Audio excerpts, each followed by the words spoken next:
नमस्कार प्यारे दोस्तों, आपके अपने YouTube channel learning with Rajesh में आपका बहुत बहुत स्वागत है। Dear students, as you know that we have started lesson number 1 of 10th class resources and development. जैसे कि आपको पता है, कक्षा 10 का लेसन नंबर 1 भूगोल से हमने स्टार्ट किया हुआ है, संसाधन और विकास। हिंदी माध्यम की इस वीडियो में हम दूसरा पार्ट करने जा रहे हैं। कल हमने जाना संसाधनों का अर्थ, संसाधनों की विशेषताएं और संसाधनों का वर्गीकरण। आज हम जानेंगे कि संसाधनों के अनुचित प्रयोग से बहुत सी समस्याएं पैदा हो रही हैं, जिसकी वजह से सतत पोषणीय विकास जरूरी हो गया है। आज का हमारा पहला पॉइंट हम जानेंगे सतत पोषणीय विकास का अर्थ। सतत पोषणीय विकास में हम जानेंगे कि सतत पोषणीय विकास वह विकास है जो पर्यावरण पर ध्यान दे, अर्थात देश का विकास भी हो और पर्यावरण पर ध्यान भी दिया जाए।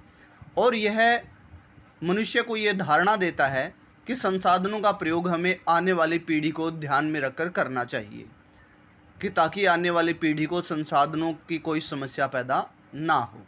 आई होप कि आपको पॉइंट समझ आया होगा। उसके बाद संसाधनों के उचित प्रयोग को लेकर रियो डी जेनेरो ब्राज़ील में एक सम्मेलन हुआ, पृथ्वी सम्मेलन 1992 में। इसमें एजेंडा 21 तैयार किया गया। अब आपका अगला क्वेश्चन आपके माइंड में आ रहा होगा, एजेंडा 21 क्या है?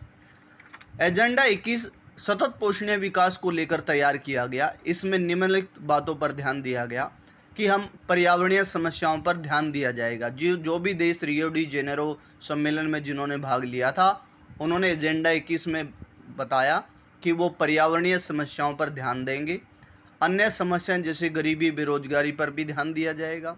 उसके बाद सभी देश एक दूसरे का साथ देंगे, यानी सभी समस्याओं को हल करने में एक देश दूसरे देश से कोऑपरेट करेगा। ये एजेंडा 21 तैयार किया गया रियो डी जेनेरो सम्मेलन में। उसके बाद संसाधनों का नियोजन। अब आपके माइंड में क्वेश्चन आ रहा होगा, संसाधनों का नियोजन है क्या? संसाधनों का नियोजन है संसाधनों को योजना बनाकर प्रयोग करना, योजनाबद्ध तरीके से प्लानिंग के साथ यूज करना। उसके बाद संसाधनों का नियोजन क्यों जरूरी है? अगला महत्वपूर्ण प्रश्न आपके माइंड में आ रहा होगा कि संसाधनों के नियोजन से क्या हो जाता है। संसाधनों का नियोजन इसलिए जरूरी है क्योंकि संसाधनों का वितरण समान नहीं है। समान नहीं है का मतलब क्या है कि संसाधनों का वितरण समान नहीं है, अर्थात किसी राज्य में संसाधन ज़्यादा है, किसी में कम है। जैसे आप जानते हैं कि जो पठारी भाग है भारत का, उसमें संसाधन बहुत सारे हैं, लेकिन हमारे जो मैदानी भाग हैं वहाँ पर संसाधन बहुत कम है, जैसे कि खनिज संसाधन बहुत कम है, इसलिए उनका वितरण असमान है। उसको बैलेंस करने के लिए संसाधनों का नियोजन जरूरी है। उसके बाद संसाधनों पर दबाव बढ़ता जा रहा है, जैसे जैसे जनसंख्या बढ़ रही है संसाधनों पर दबाव बढ़ता जा रहा है। इस संसाधनों पर दबाव को कम करने के लिए संसाधनों का नियोजन जरूरी है। उसके बाद संसाधनों के अनुचित प्रयोग से बहुत सी समस्याएं पैदा हो गई है। इन समस्याओं को हल करने के लिए संसाधनों का नियोजन जरूरी है। आई होप कि आपको समझ आया होगा। बीच बीच में प्रश्न पूछता रहूँगा मैं आपसे। आप अभी का प्रश्न है कि रियो डी जेनेरो सम्मेलन किस वर्ष हुआ था? आई होप कि आपको आंसर पता होगा। उसके बाद संसाधन नियोजन के चरण, यानी संसाधनों का नियोजन तो हमने पढ़ा कि क्या होता है, क्यों करना चाहिए। फिर अगला प्रश्न आता है कि संसाधन नियोजन कैसे किया जाता है, उसके क्या क्या चरण हैं। पहला स्टेप है संसाधनों की उपलब्धता की सूची बनाना, कि पूरे देश में कितने संसाधन हैं उसकी लिस्ट तैयार करना। उसके बाद संसाधनों का विकास करने का प्रयास करना, कि संसाधन अगर पिछड़े हुए हैं किसी राज्य में या किसी राज्य में उपलब्ध हैं तो भी उनका विकास कैसे किया जाए, उनमें सुधार कैसे किया जाए ताकि वो आसानी से उपलब्ध हो सके, आसानी से प्रयोग किए जा सके। तीसरा और अंतिम चरण होता है संसाधनों का विकास व प्रयोग की तुलना करना। जैसे कि ये थोड़ा टिपिकल पॉइंट है। संसाधनों का विकास मतलब मान लीजिए हमने 100 किलोग्राम कोयले को धरती से निकाला, अर्थात उसका विकास किया, उसको प्रयोग योग्य बनाया। और उसके प्रयोग मतलब क्या हमने 100 का 100 किलोग्राम यूज कर लिया है या आने वाली पीढ़ी के लिए कुछ बचाया भी है, यानी हमने कितने संसाधन डेवलप किए और कितने यूज किए, उनका कंपैरिजन करना। ये लास्ट चरण है नियोजन का, कि हम साथ के साथ सारे ही यूज करते जा रहे हैं या कुछ बचा भी रहे हैं। ये तीसरा और अंतिम चरण है। आई होप कि आपको पॉइंट क्लियर हो गया होगा। उसके बाद संसाधनों का नियोजन के तीनों चरण हमने जान लिए हैं कि कौन कौन से 3 चरण हैं। उसके बाद अगला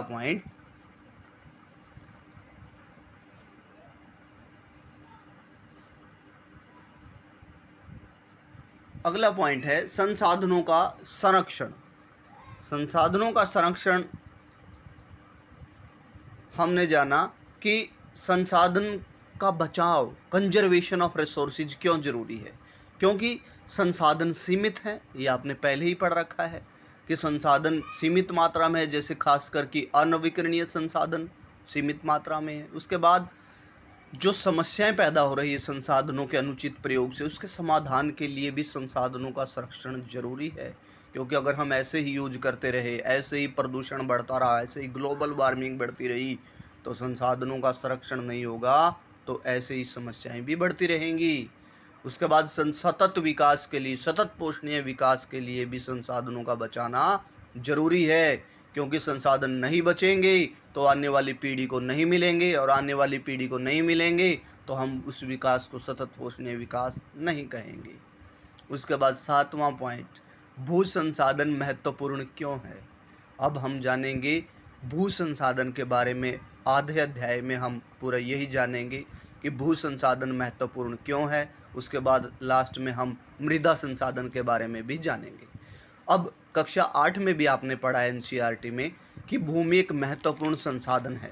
क्यों? क्योंकि हमारी ज़्यादातर आवश्यकताएं यहीं से पूरी होती हैं, जैसे कि खेती इसी पे करते हैं, घर इसी पे बनाते हैं, उद्योग बनाते हैं, यानी बहुत सारी जितने भी क्रियाकलाप आप पाएंगे कि ज़्यादातर धरती पर ही होते हैं। उसके बाद अगर ये क्रियाकलाप होंगे तो भूमि संसाधन हमारे विकास में भी सहायक होती है, हमारा विकास करने में मदद करती है। और उसके बाद हमारी मूलभूत आवश्यकताएं, रोटी, कपड़ा, मकान, सारी सुविधाएं पूर्ति कौन करता है? भूमि संसाधन। अब आई होप का आपको समझ आ गया होगा कि भूमि संसाधन महत्वपूर्ण संसाधन क्यों है। उसके बाद भू संसाधन का प्रारूप, हमारे यहाँ पर भूमि कैसे प्रारूप में है, यानी कैसे डिज़ाइन में है भारत की भूमि, उसके बारे में 3 नंबर का महत्वपूर्ण क्वेश्चन कई बार पेपर में आता है। तो भारत के भू संसाधन का प्रारूप 3 प्रकार से बांटा गया है। पहला मैदानी भाग है, कक्षा 9 में आपने फिजिकल फीचर में पढ़ा होगा। मैदान 43% पर मैदान है, जो कि कृषि करने में बहुत ही सहायक है। उसके बाद 30% भूमि पर पर्वत हैं, जो कि नदियों का उद्गम स्थल है। उसके बाद 27% पठार हैं, जो कि खनिजों में भरपूर हैं। आपने बहुत पहले भी 8वीं कक्षा में पढ़ा होगा। उसके बाद आई होप कि आपको सारे पॉइंट इजीली क्लियर हो गए होंगे। अगर किसी भी पॉइंट के समझने में समस्या है तो प्लीज़ कमेंट बॉक्स में अपना कमेंट छोड़िए कि इस पॉइंट में हमें प्रॉब्लम है, प्लीज़ डिस्कस इट अगेन। अब जाते जाते आज का गृह कार्य, क्योंकि 2 वीडियोस हो चुकी हैं, अगर आप कुछ गृह कार्य नहीं करेंगे तो वीडियो देखने का कोई फ़ायदा नहीं है। क्योंकि इसके बाद आपके माइंड में आउटपुट तो आना चाहिए कि हमने 2 वीडियोस देख लिए हैं, हमारे माइंड में कौन कौन से क्वेश्चन क्लियर हैं। आई होप कि आप इनके नोट्स बना लेंगे साथ साथ, और अपना माइंड से इनका आंसर देने की कोशिश करेंगे। सबसे पहला प्रश्न है, नवीकरणीय व अनवीकरणीय संसाधन में क्या अंतर है। दूसरा प्रश्न आप लिखेंगे, जैव और अजैव संसाधन में क्या अंतर है। तीसरा, संभावित व विकसित संसाधन में क्या अंतर है। उसके बाद संसाधनों के अनुचित प्रयोग से क्या समस्याएं पैदा हो गई हैं। उसके बाद सतत पोषणीय विकास का क्या अर्थ है, जो आपने सस्टेनेबल डेवलपमेंट पढ़ा है, सतत पोषणीय विकास का क्या अर्थ है। उसके बाद संसाधनों का नियोजन क्यों जरूरी है।